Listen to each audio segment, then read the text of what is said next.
Bismillahirrahmanirrahim. Assalamualaikum warahmatullahi wabarakatuh.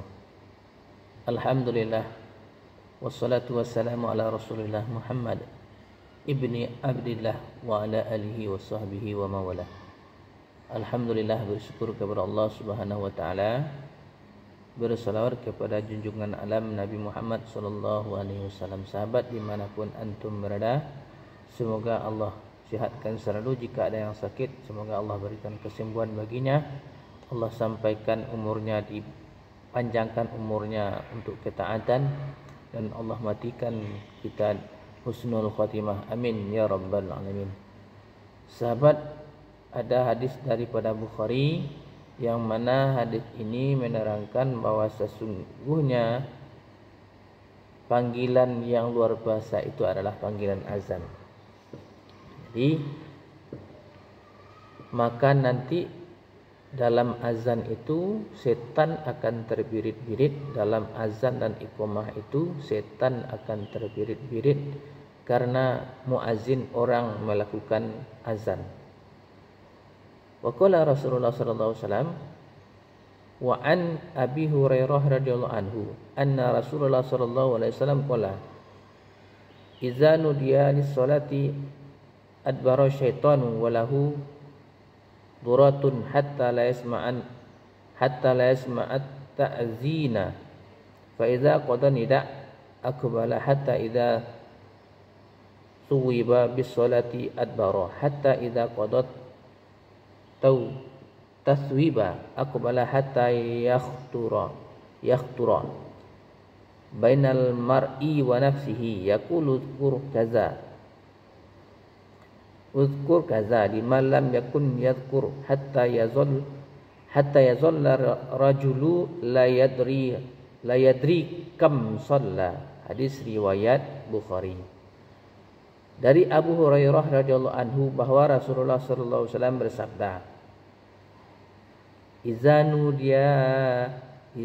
dia lis-salati, apabila dikumandangkan panggilan salat, adbara syaitanu walahu duratun.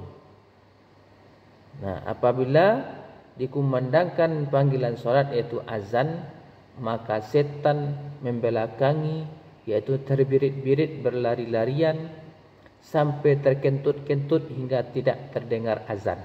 Masya Allah. Jadi azan itu, di waktu azan maka setan itu akan berlarian.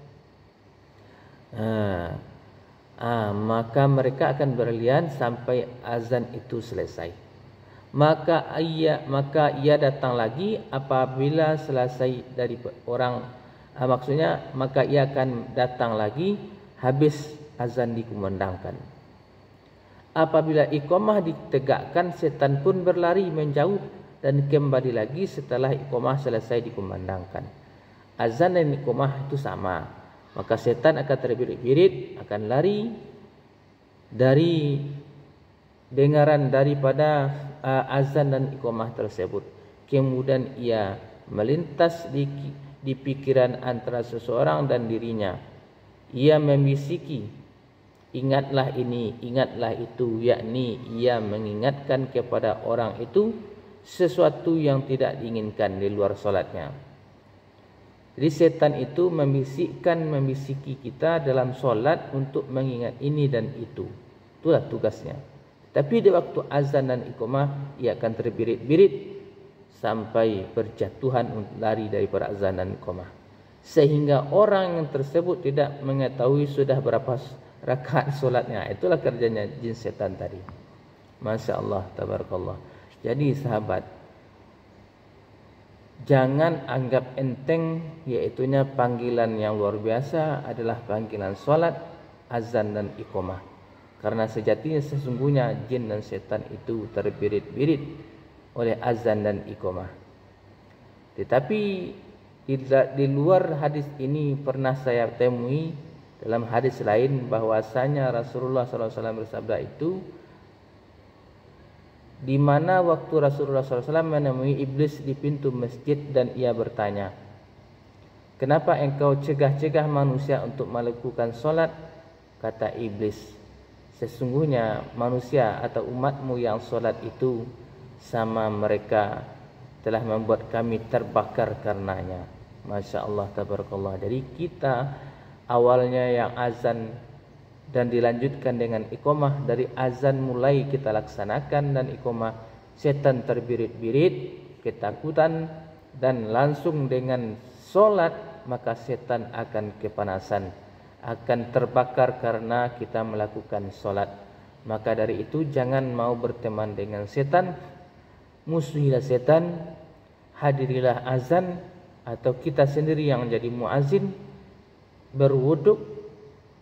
Sejatinya kita membersihkan diri dan melakukan menghadap Allah Subhanahu wa taala untuk solat, membakar setan agar setan tidak mengerumuni kita, agar setan tidak menjadi sahabat kita, dan insyaallah penyakit pun akan menjauhi kita insyaallah. Amin ya rabbal alamin. Mungkin sampai di situ, kalau kita kupas mungkin masih panjang. Sampai di situ dahulu penerangan daripada hadis ini.